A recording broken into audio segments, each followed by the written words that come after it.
Assalamualaikum warahmatullahi wabarakatuh. Untuk perkuliahan kali ini kita akan membahas salap di mata kuliah Farmasetika 2. Lanjutan dari Farmasetika 1 ya, yang sebelumnya sudah dibahas.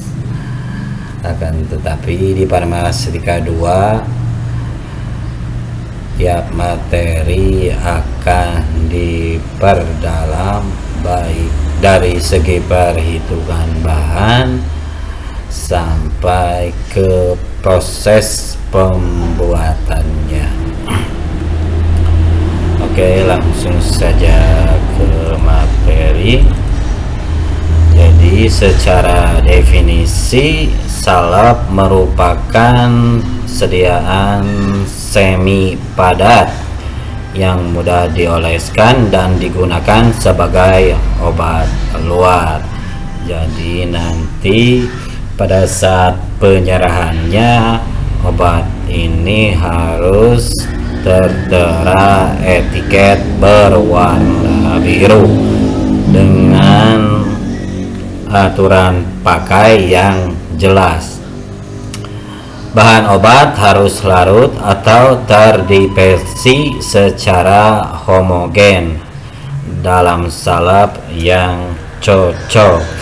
Jadi ini merupakan salah satu syarat dari basis salap yang digunakan pun dilihat dari sifat fisika kimianya dari zat aktif maupun basisnya harus bersifat kompatibel. Persyaratan salap menurut Farmakopetika yaitu bahannya tidak boleh berbau tengik untuk kadar, kecuali dinyatakan lain. Salap yang mengandung obat keras atau narkotika, kadar bahan obat maksimum adalah 10%. Syarat lain, dasar salap juga harus memenuhi kualitas dasar salap yang baik, diantaranya harus stabil, tidak terpengaruh oleh suhu maupun kelembaban, dan harus bebas dari inkompatibilitas selama pemakaian. Yang kedua, harus lunak, halus, dan homogen, mudah dipakai. Dasar salapnya yang cocok tadi sudah dijelaskan, dapat terdistribusi secara merata pada saat penggunaan aplikasinya. Biasanya kebanyakan salap digunakan secara topikal, tapi ada juga sebagian sediaan salap yang dioles pada mulut ya.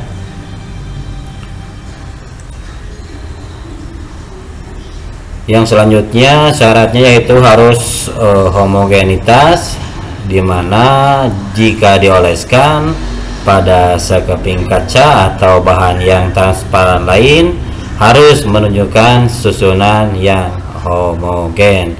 Dengan kata lain, pas dilihat pada objek kaca tidak terdapat butiran-butiran kasar. Jika nanti pada pelaksanaannya terdapat butiran-butiran kasar, maka bisa dikatakan salap yang dibuat tidak homogen. Selanjutnya yaitu penandaan pada etiket, harus tertera obat luar. Tadi sudah jelaskan, etiketnya berwarna biru, dilengkapi dengan nama pasien, aturan pakai, dan informasi lain yang diperlukan atau yang harus ada pada etiket. Selanjutnya penggolongan salap.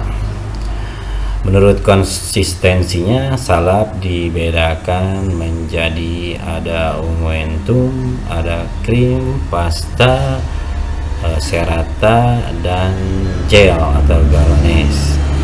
Yang pertama, ungwentum atau ungwenta merupakan salap yang mengandung konsistensi seperti mentega, tidak mencair pada suhu normal, tetapi mudah dioleskan tanpa memakai tenaga.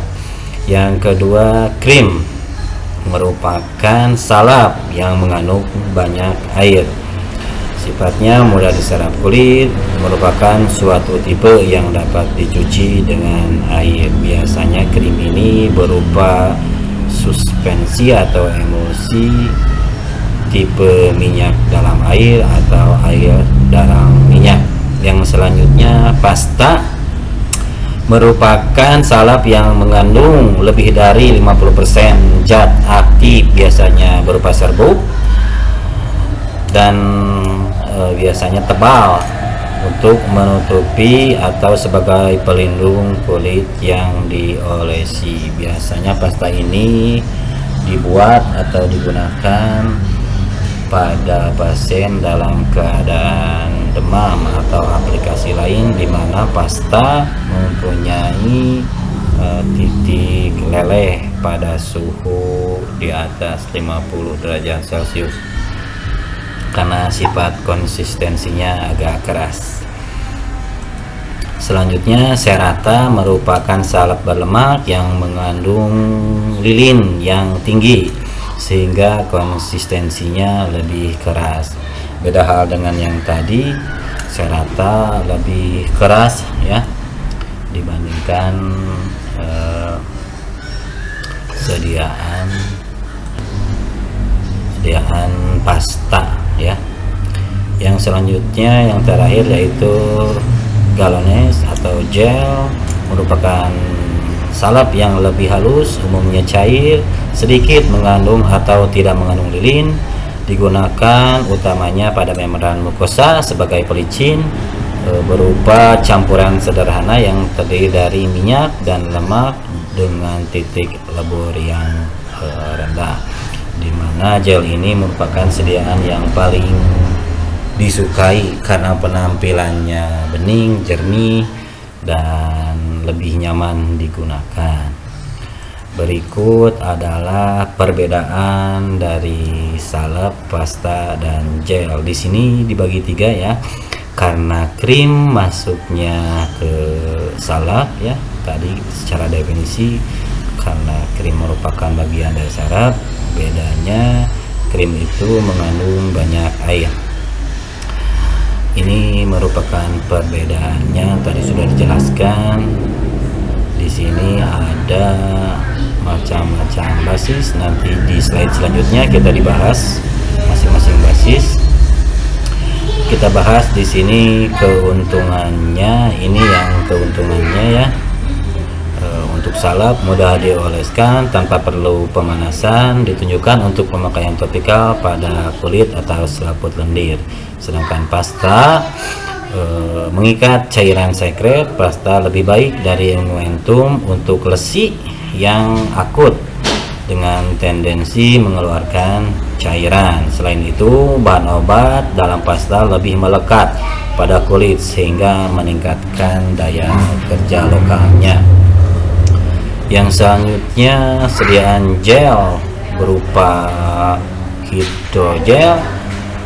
Penampilannya relatif jernih dan elegan, mudah dicuci dengan air, pelepasan obat baik, kemampuan menyebar pada kulit baik. Adapun kerugian dari sediaan gel yaitu untuk hidrogel, kandungan surfaktan yang tinggi menyebabkan iritasi pada kulit. Penggunaan emolien golongan ester harus diminimalkan untuk kejernihan yang tinggi. Yang selanjutnya, untuk basis hidroalkohol, mengandung alkohol dapat menyebabkan pedih di area mukosa dekat mata. Menurut sifat farmakologi terapinya, salap dibagi atas ada salap epidermik atau sebagai penutup. Ini merupakan atau tujuannya untuk melindungi kulit, menghasilkan efek lokal, serta untuk meredakan rangsangan atau anestesi lokal. Tidak untuk diabsorpsi karena dia ditujukan untuk efek lokal. Kadang ditambahkan antiseptik atau adstringensia.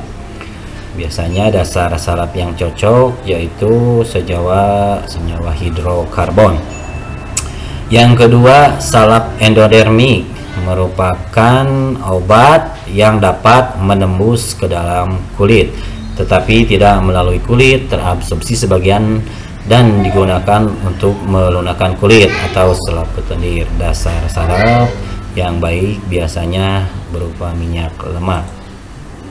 Dan yang terakhir, salap diadermik merupakan salap dengan bahan obat yang bisa tembus ke dalam tubuh melalui kulit untuk mencapai efek yang diinginkan. Contohnya salap merkuri, iodida, belladonna, dan lain sebagainya. Dasar salap yang biasa digunakan yaitu Adeps lanae dan Oleum cacao. Menurut dasar salapnya, ini basis salap dibedakan atas salap hidrofobik, yaitu artinya tidak suka air atau dasarnya berlemak, tidak dapat dicuci dengan air, atau misalnya campuran lemak, lemak dengan lemak, minyak dengan lemak, atau malam ini berupa minyak padat ya. Yang kedua, salap hidrofilik, salap yang suka air atau kuat menarik air, biasanya memiliki dasar salap tipe minyak dalam air. Ini juga bisa termasuk ke dalam sediaan krim ya, tipe emulsi minyak air dalam minyak. Ini pertimbangan pemilihan dasar salap, kecuali dinyatakan lain.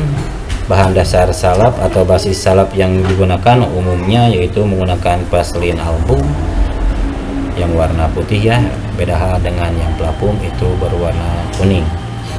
Yang kedua, pemilihan dasar salap tergantung dari yang pertama, khasiat yang diinginkan, sifat bahan obat yang dicampurkan, ketersediaan hayati, stabilitas, dan ketahanan sediaan jadi. Terkait dengan khasiat yang diinginkan, jadi kita tidak bisa langsung menentukan jenis basis apa yang akan digunakan, tapi kita harus analisa juga berdasarkan sifat fisika kimia dari zat aktif yang akan ditambahkan dan tujuan apa untuk pengobatan apa, sehingga basis salap bisa digunakan sesuai dengan tujuan terapeutik. Dengan contoh bahwa misal jika terdapat zat aktif dalam sediaan salap yang zat aktifnya dia tidak stabil dengan air, maka hindari penggunaan basis salap yang mengandung air, contohnya lanolin ya, atau Adeps lanae, karena Adeps dia mengandung lemak dari lemak bulu domba, tapi dia juga mengandung air.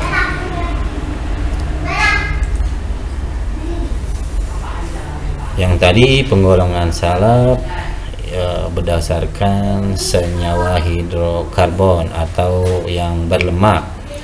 Ini biasanya tujuannya yaitu untuk memperpanjang kontak bahan obat dengan kulit dan bertindak sebagai penutup atau pembalut ya.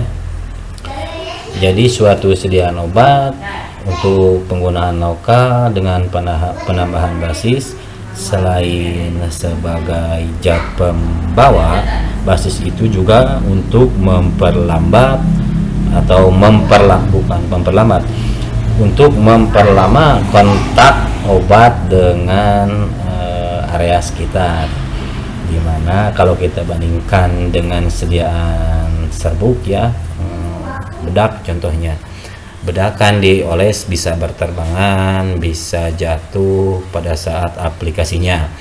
Untuk sediaan salep ini karena dia bersifatnya lemak dan menempel di kulit, sehingga kehilangan obat pada saat aplikasi atau penggunaan obat pada kulit itu bisa dihindari karena bersifat menutupi kulit dan daya lengketnya yang lumayan kuat untuk basis yang hidrokarbon.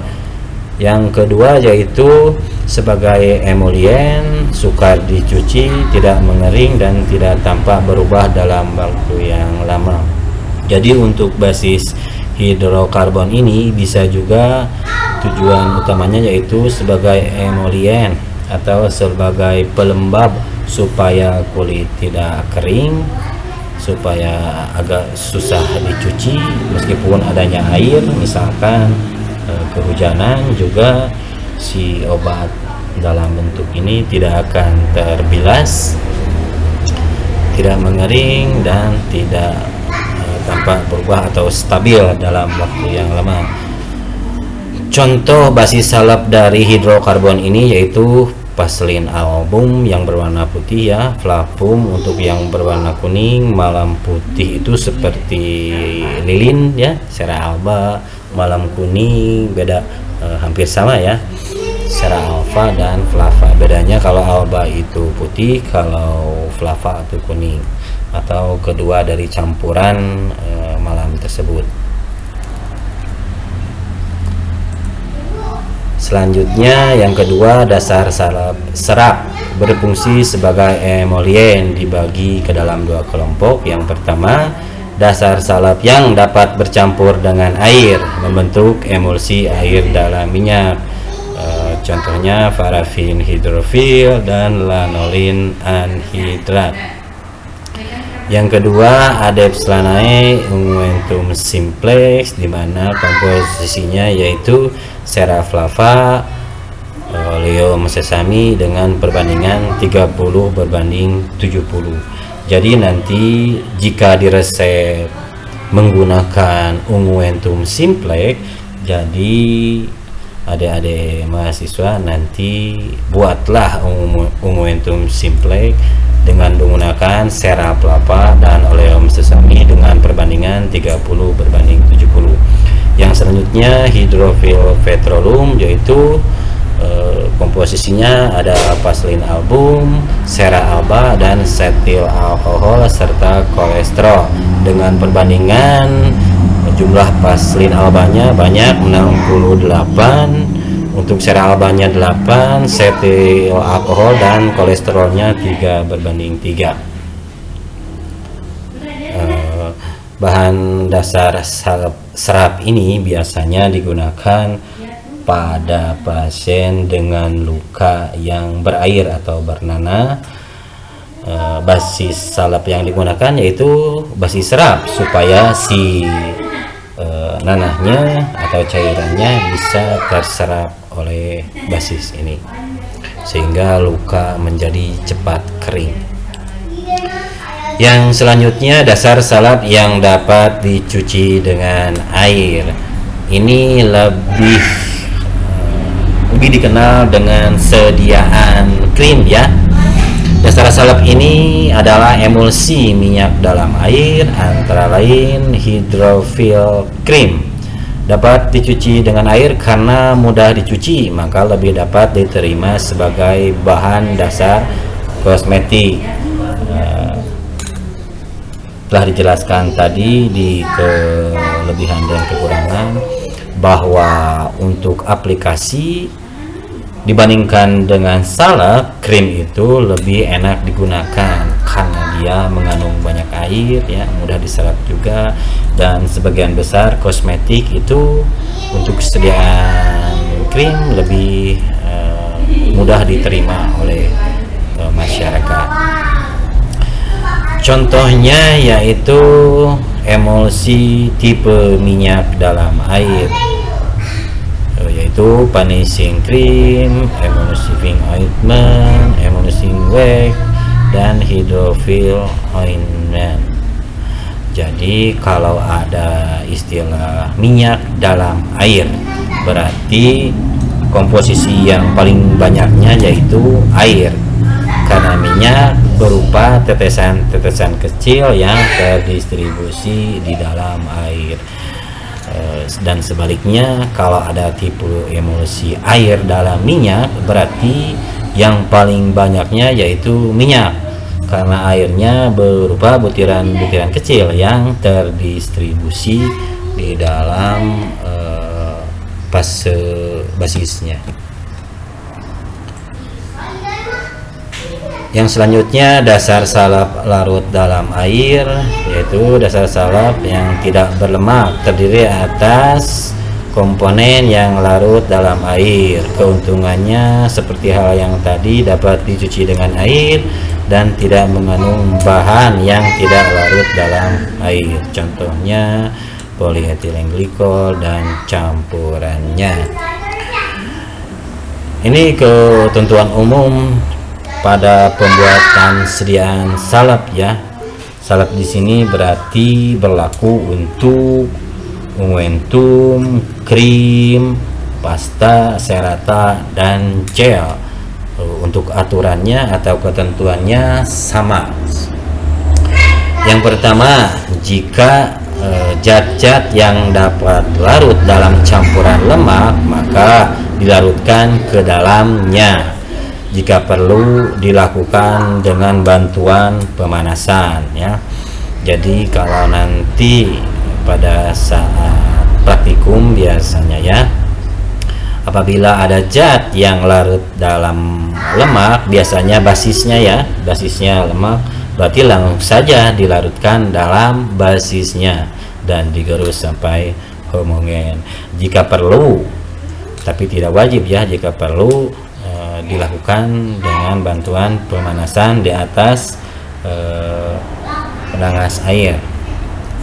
Yang selanjutnya, jika ada peraturan lain, bahan-bahan yang larut dalam air dilarutkan dalam air, asalkan jumlah air yang digunakan dapat diserap seluruhnya oleh basis salap dan jumlah air yang dipakai dikurangkan dari basis salapnya.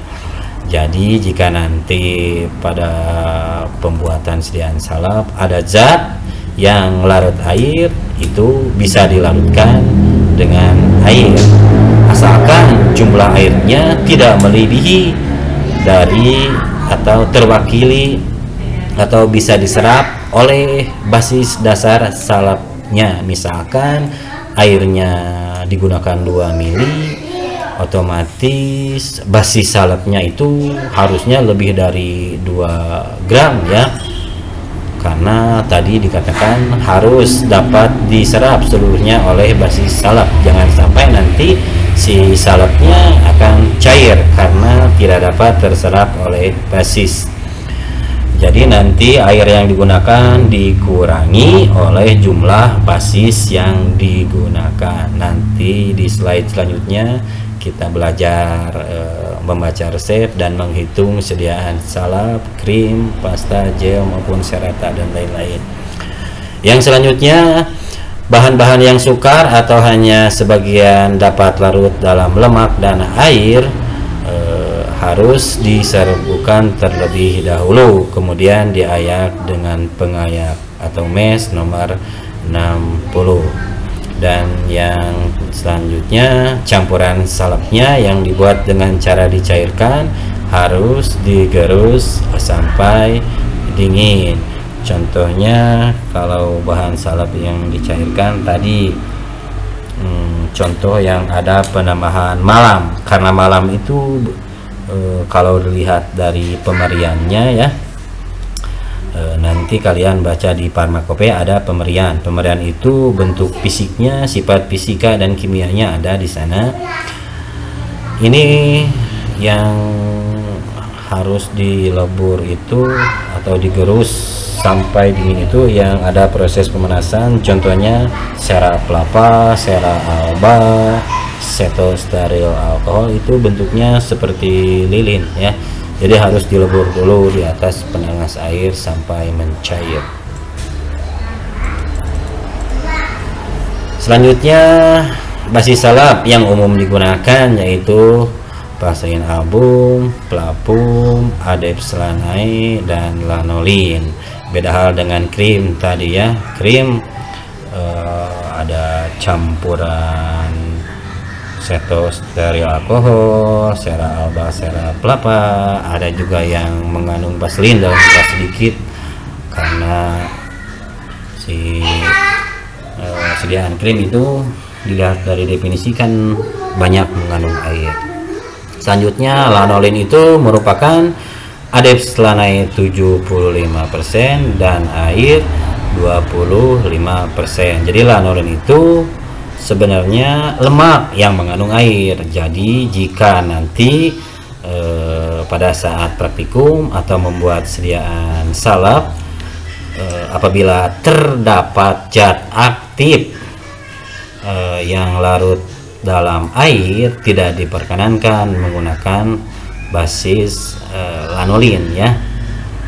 Beda hal kalau tujuan utamanya yaitu si zatnya harus larut dalam air, biasanya itu bergeser ya, juga digunakan sediaan salap tapi sediaan krim. Zat yang dilarutkan dengan air contohnya triethanolamin atau natritetraboras, KI, dan NaI. Sedangkan iodium larut dalam larutan KI atau NaI dan etanol 95%. Campora mentol larut dalam minyak lemak, parafin, liquid, dan metil salisilat. Jadi zat-zat ini nanti ada perlakuan khusus ya. Biasanya kalau ada pelarut ini bisa dilarutkan dengan pelarut minyak lemak. Contohnya pada sediaan lain ya, contoh sediaan minyak gosok atau linimen bila mengandung campora atau mentol itu dilarutkan dalam minyak lemak karena kelarutannya juga dia larut pada minyak lemak. Jika ada lemak padat, maka dilebur dengan basis salap. Selanjutnya dimasukkan ke dalam mortir, diaduk sampai dingin. Selanjutnya dimasukkan zat lain. Nah, jadi untuk membuat sediaan krim atau sediaan salap, jadi khususnya ya yang harus dilebur. Jadi leburkan dulu basisnya, sudah dilebur, ditambahkan basis yang lain pada resep atau pada formula.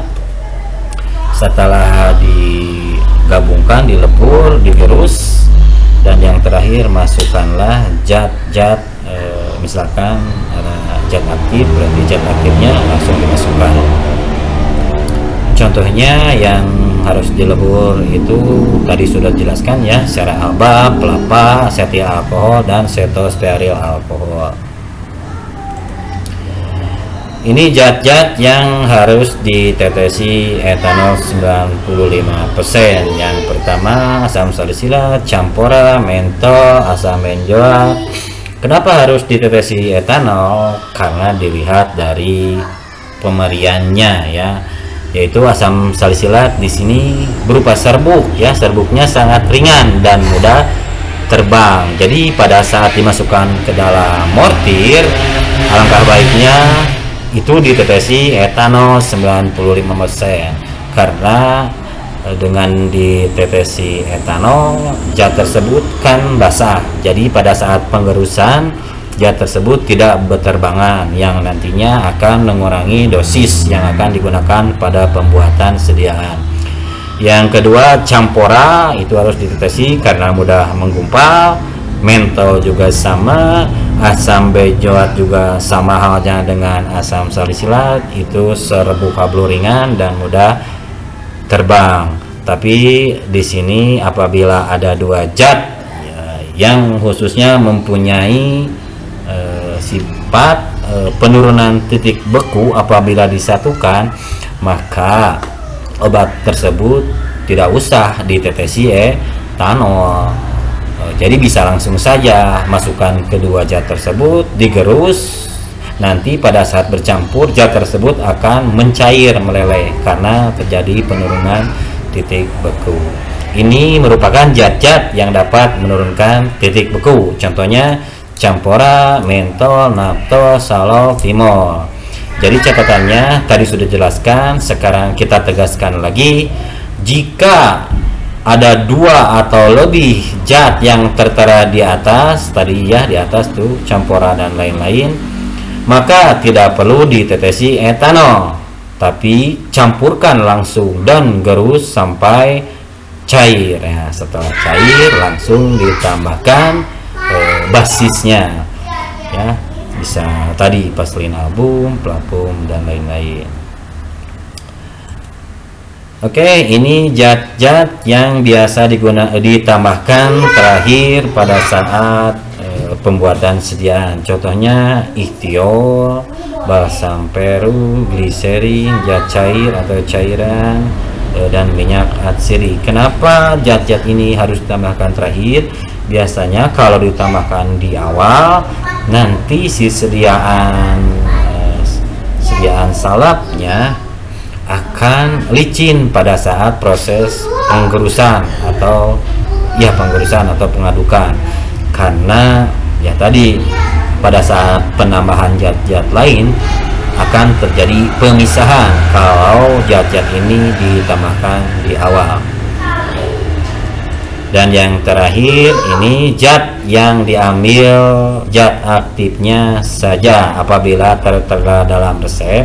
Jadi harus diambil zat aktifnya, jangan yang langsung jadi ya. Contohnya Campora solutio spirituosa, Yodi tinctur spirituosa, Opi tinctur, asam salisilat spirituosa. Jadi ini merupakan sediaan jadi nanti pada pelaksanaannya apabila terdapat zat-zat ini, jadi jangan ngambil yang jadi ya, ambil zat aktifnya saja.